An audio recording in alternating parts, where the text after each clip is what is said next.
Okay, so Alice, here is the video that's going to help you do your unit price comparison project.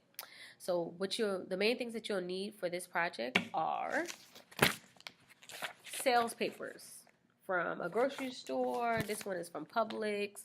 And then I have these that are from Kroger that has the price listed of things that you're going to purchase, as well as the units that come with that thing that they're going to purchase.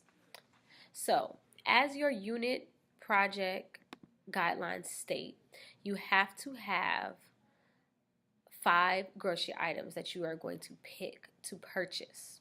The focus question for this project is buying the bigger version always a better deal, because you're going to be looking at different items that are different sizes and cost different prices, and you have to decide which one is a better deal by looking for the unit cost. Now, remember that unit means one, so whenever you're finding the unit cost of something, you're figuring out the price for just one of whatever it is that you're buying, or whatever unit that the thing that you're buying comes in. Okay, going through the project purchasing, you have to create your grocery list of your 5 different items. And these items don't necessarily need to be a specific brand. I don't really care about that. All I need to make sure that you have is that for each of the items that you say you're going to buy, you need to pick at least 2 to compare. You have to put it all on a poster board with a table with columns for the add, for the ratio, for the calculation, and the unit cost. And your purchasing decisions will be, in summary, will be explained, neatly typed, or handwritten. All your proportions, however, have to be shown by hand. All your work must be clearly shown by hand. You could type everything else, but everything else has to be by hand. All right, so let's go ahead and go back to an example. So here's my list. There are 5 things on my list that I would like to purchase. Yogurt, rice, bread, coffee, and canned vegetables. Now, once you know what it is that you're going to purchase, this is when you have to go to the actual sales ad and find at least 2 of those types of items. And you're going to compare the prices. So I've already picked my 2 things to compare. And I'm going to start off with my yogurt. So I'm going through, I was flipping through my Publix ad, and I found that Publix has some yogurt.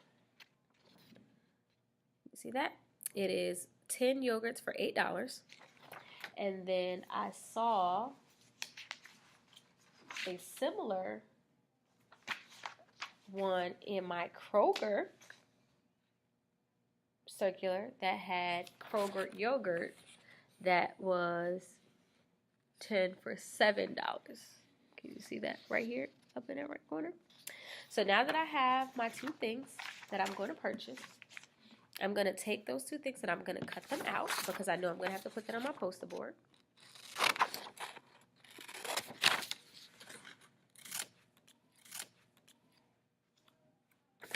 So I got my 10 for 7.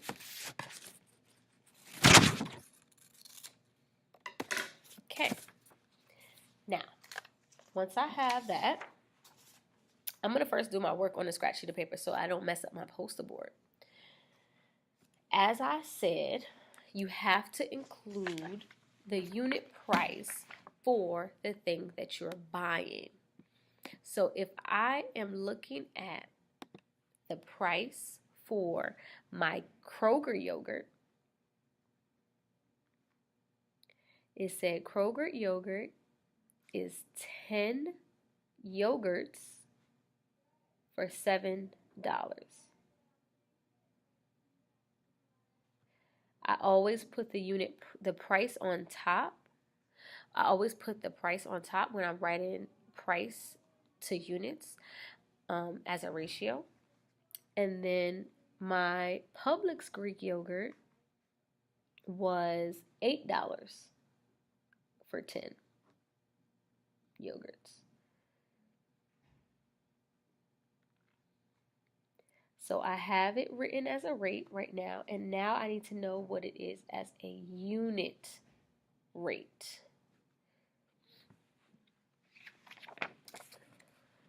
Okay, so this is me setting up my work. Kroger Greek yogurt was $7 for 10 yogurts. Publix yogurt was $8 for 10 yogurts. I want to know the unit rate or the unit cost for my two types of yogurt that I'm trying to decide between. Now, unit means that I'm looking for the price for one, so when I set up my proportions, I'm going to have one yogurt.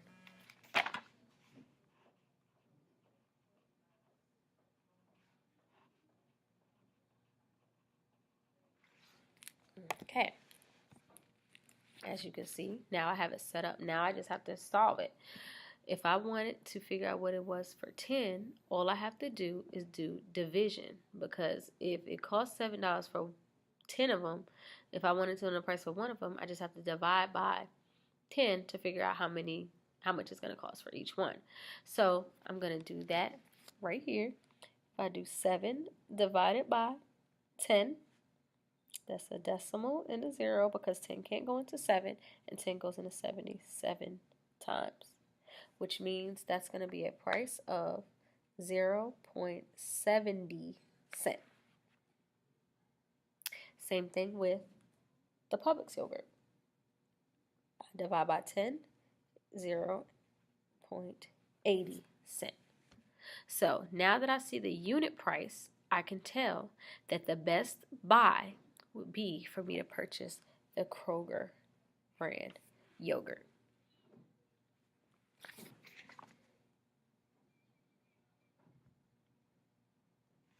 This process is going to be done a total of 5 times. So now I'm done with my yogurt. The next thing I would have to do is now find 2 rices to compare, 2 breads to compare, 2 coffees to compare, and 2 canned vegetables to compare for my sales ad. Again, it doesn't matter the brands. What I want to make sure of is that it has different prices and different sizes.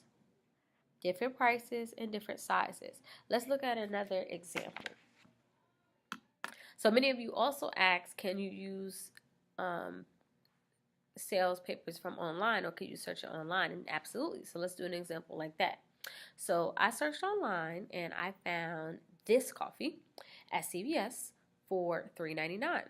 And as you can see from the words on the ad, it says that this can or bottle of coffee is 8 ounces in size. So I would be paying $3.99 for 8 ounces of instant coffee. Then I searched Ingles online and I found this coffee. There are Folgers cans of coffee for $6.99, and they range from the sizes 24 and 2/10 of an ounce to 30 and 5/10 of an ounce. So I'm going to use those two to compare to figure out which one of them will be better to buy. Should it be better for me to go ahead and get the $3.99 since it's cheaper, or should I go ahead and get the big one that has way more coffee in it? So I went ahead and set up my ratios already. So the Folgers is $6.99 for 24.2 ounces. Whenever you see a range like that on that ad where it had between 24 and 30, just pick one. So I picked the 24 and 2. And then the Maxwell coffee was $3.99 for 8 ounces. And now I'm going to set it up so that I can figure out what it is for 1 ounce for each of those things. Now, you're probably going to notice with the math, you're going to get decimals that are going to keep going over and over and over again. Remember what we said. Money only goes 2 decimals out. So you don't have to keep going. Go 3 decimals out. That way you can get an answer. And then once you have your answer to 2 places, you round by using the third one. So stop there. Okay. So the first one was the Folgers can. That was $6.98. So I'm going to do $6.98 divided by 24 and 2. Okay, remember when your divisor is a decimal, you move it over 1 time. So I'm going to move that over 1 time. And then I'm going to move it 1 time in my dividend, so that I can make sure that my answer is correct. Now, we know that these are really large numbers, So we can assist ourselves when we're doing really large numbers with a calculator. However, I still want to see that you set it up and that you knew what to do. So you can use it to assist you, not to replace you. Okay, so I'm going to rewrite this as 69.8 divided by 242. 242 doesn't go into 6, it doesn't go into 9, but it can go into 698 2 times. 2 times 242 is 484. I subtract that out. 8 minus 4 is 4, 9 minus 8 is 1, 6 minus 4 is 2. I have to keep going, so I put a 0 there so that I can keep going with my division. Bring down my 0. 242 goes into 2,140 8 times, which is 1,936. I put my 8 up here. I'm already at my 2 places, so I'm just going to go one more time in order to figure out whether I'm going to round up or round down. So do my subtraction. I get 4, 0, 2, put a 0, bring it down, and it looks like it goes in 8 times again. Okay, now that I know that it goes in 8 times, now I can go ahead and round. So 2.88 would mean that I'm going to round up to approximately 29 cents. So I'm going to go back to my original proportion and go ahead and put that. So my first Folgers can of coffee cost about 29 cents per ounce. Now I'm going to do the Maxwell coffee, which was $3.99 for 8 ounces. So I'm paying $3.99 divided by 8 ounces. I pop up my decimal. 8 goes into 3, no. 8 goes into 39, yes. It goes in 4 times, which is 32, with 7 left over, and then I bring down the 9. 8 goes into 79, 9 times, good, which is 72, with 7 left over again. Now I bring down, I have to put a 0 so that I can go with that third place so I can know it around. Bring it down, and 8 goes into 70.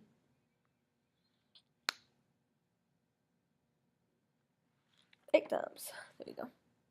So now I take it out and I say, look next door. Are you more than 4? Yes, it is. So it's going to go up to approximately 50 cents. So my Maxwell coffee is about 50 cents per ounce. So if this one is 29 cents per ounce and this one is 50 cents per ounce, this one is the better buy because it's cheaper.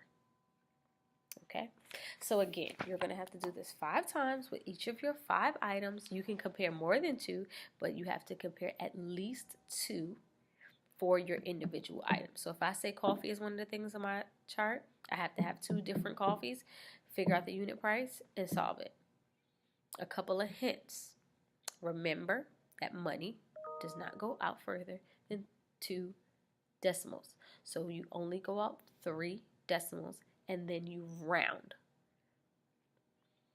At the end of the project, and you get all of your best prices, you have to explain how you chose your best prices and why you know it's the best price. How do we use unit cost to determine what is the best price? After I've done my work on my scratch piece of paper, then I'm going to put my project together. So this is just what one piece of your project would look like, because remember, we have to do it 5 times. So here's my yogurt. I have my ad in the first column here of my Kroger and my Publix yogurt. I have the rate. It was $8 for 10 and $7 for 10. And then I figured out my unit rate, 80 cents for 1 at Publix and 70 cents for 1 at Kroger. And I also concluded my work. And then I had which one was the better buy. And I even explained. I said the Kroger yogurt is the better deal because they cost 10 cents less per yogurt. And you can explain which one is better in your own words. You don't have to necessarily do it exactly how I did it. But this is a way of getting all of the requirements all on one shot. And just remembering that you have to do this 5 times. Okay? So if you have any questions, feel free to reach out. Write a comment below. I can answer your questions. I will keep this in the classroom So if you want to come back and revisit the example that I just did, you may. But I hope that was helpful to get these projects in next week. Thanks.